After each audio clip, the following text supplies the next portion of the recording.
Hello, നമുക്കിന്നൊരു തക്കാളി ചോറ് നോക്കാം, ഒരു ടൊമാറ്റോ റൈസ് നോക്കാം നമുക്ക്.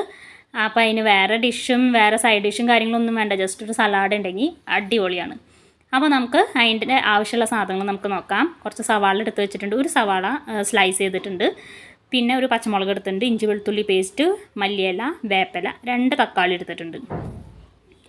അപ്പോൾ നമുക്ക് കുക്കറിലാണ് നമ്മൾ ഉണ്ടാക്കണം. അപ്പോൾ കുക്കറൊന്ന് ചൂടായി കഴിഞ്ഞിട്ട് അതിലേക്ക് 2 ടീസ്പൂൺ ഓയിൽ ഒഴിച്ച് കൊടുക്കാം. വെളിച്ചെണ്ണയിലല്ല ഞാൻ ഉണ്ടാക്കണേ, ഓയിലാണ്. അപ്പോൾ 2 ടേബിൾ സ്പൂൺ ഓയിൽ ഒഴിച്ച് കൊടുത്തിട്ട് അതിലേക്ക് പട്ട, ഗ്രാമ്പൂ, ഏലക്ക, പിന്നെ നമ്മുടെ ബേ ലീഫ് അതും കൂടി ഇട്ടൊന്ന് ജസ്റ്റ് ഒന്ന് സോട്ട് ചെയ്തെടുക്കാം. അതിലേക്ക് നമ്മുടെ സവാളയും ഒരു പച്ചമുളകും പെരിഞ്ചീരകം കൂടി ഇട്ട് കൊടുത്തിട്ടുണ്ട്. ഒരു 1/2 ടീസ്പൂൺ പെരിഞ്ചീരകം, നമ്മുടെ പട്ട, ഗ്രാമ്പൂ, ഏലക്ക ഇട്ടപ്പോൾ 1/2 ടീസ്പൂൺ പെരിഞ്ചീരകം കൂടി ഇട്ട് കൊടുത്തിട്ടുണ്ട്.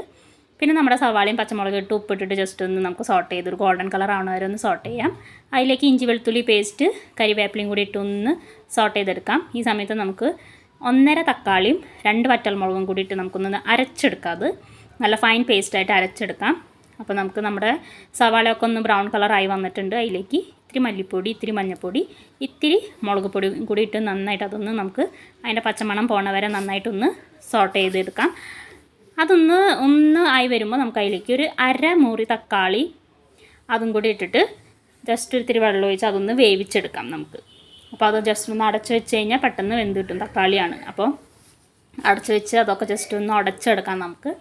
അത് ഉടഞ്ഞ് ജസ്റ്റ് ഒന്ന് വെന്ത് വരുമ്പോൾ നമുക്ക് അതിലേക്ക് നമ്മുടെ അരച്ച് വെച്ചിരിക്കുന്ന തക്കാളി പേസ്റ്റ്, തക്കാളിയും വറ്റൽമുളക് പേസ്റ്റിൻ്റെ ആ പേസ്റ്റും കൂടി ഒഴിച്ച് കൊടുത്തിട്ട് നന്നായിട്ട് നമുക്ക് അതും കൂടി ഒന്ന് വേവിച്ചെടുക്കണം. പച്ചയ്ക്കാണ് നമ്മൾ തക്കാളി അരച്ചത്, അപ്പോൾ അതും കൂടി ഒന്ന് നന്നായി വെന്ത് വരണം. അപ്പോൾ നമുക്ക് അടച്ച് വെച്ചിട്ട് അതും കൂടി ഒന്ന് വേവിച്ചെടുക്കാം. അപ്പോൾ അതും കൂടി ഒന്ന് വെന്ത് വന്ന് കഴിയുമ്പോൾ നമുക്ക് അതിലേക്ക് നമ്മുടെ ശരിക്കും അത് കുറുകി വന്നിട്ടുണ്ട്, നന്നായിട്ട് വെള്ളം കുറച്ച് വറ്റി നന്നായി കുറുകി വന്നിട്ടുണ്ട്. അപ്പോൾ അതിലേക്ക് നമുക്ക് കുറച്ച് മല്ലിയില ഇട്ട് കൊടുക്കാം. മല്ലിയില ജസ്റ്റ് ഒന്ന് ഇത്തിരി ചെറുതായിട്ട് അരിഞ്ഞിട്ട് മല്ലിയില ഇട്ട് കൊടുത്തിട്ടുണ്ട്. മല്ലിയില ഇട്ട് കൊടുത്ത് ഈ സമയത്ത് ഞാൻ അരി കുതിർത്തി വെച്ചിട്ടുണ്ട്. 1 ഗ്ലാസ് അരിയാണ് എടുത്തിരിക്കുന്നത്. അപ്പോൾ 1 ഗ്ലാസ് അരിക്ക് 1.5 ഗ്ലാസ് വെള്ളമാണ് ഞാൻ എടുക്കാറ്. എൻ്റെ കുക്കറിലേക്ക് കറക്റ്റ് 1.5 ഗ്ലാസ് വെള്ളം എടുത്തു കഴിഞ്ഞാൽ കറക്റ്റ് പാകത്തിൽ കിട്ടാറുണ്ട് എനിക്ക്. അപ്പോൾ 1.5 ഗ്ലാസ് വെള്ളം ഒഴിച്ച് കൊടുത്ത് ഉപ്പിട്ട് ഒരു ടീസ്പൂൺ ചെറുനാരങ്ങ നീരും കൂടി ഒഴിച്ച് കൊടുത്തിട്ടുണ്ട്. അപ്പോൾ ജസ്റ്റ് അതൊന്ന് ചൂടായി വരുമ്പോൾ അതിലേക്ക് നമുക്ക് അരി ഇട്ട് കൊടുക്കാം.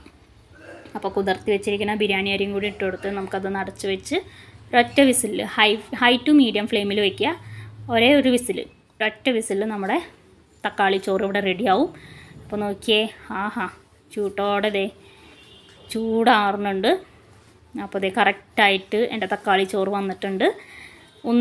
റൈസ് ഒന്നും ഉടഞ്ഞിട്ടില്ല, കറക്റ്റ് പാകത്തിലാണ്. റൈസൊക്കെ അങ്ങനെ തന്നെ, ബിരിയാണി റൈസ് ആകുമ്പോൾ കറക്റ്റായിട്ട് നമുക്കറിയാം ഉടഞ്ഞിട്ടുണ്ടോ ഇല്ലയോ എന്നുള്ളത്. കാരണം ബിരിയാണി റൈസിൻ്റെ ആ ലെങ്ത്ത് അതേപോലെ തന്നെ ഉണ്ട്. അപ്പോൾ ശരിക്കും വെന്തിട്ടും ഉണ്ട്. അപ്പോൾ നല്ല ടേസ്റ്റാണ് ഈ സംഭവം. അപ്പോൾ എല്ലാവരും ഒന്ന് ട്രൈ ചെയ്യുക. അപ്പോൾ നമുക്കതൊന്ന് സെർവ് ചെയ്യാം. മല്ലിയിലൊക്കെ വെച്ചൊന്ന് ഗാർണിഷ് ചെയ്ത് സെർവ് ചെയ്ത് കഴിഞ്ഞാൽ അടിപൊളി. ഒരു സലാഡും കൂടി ഉണ്ടെങ്കിൽ സൂപ്പർ. അപ്പോൾ എല്ലാവരും ഈ ഡിഷൊന്ന് ട്രൈ ചെയ്യുക.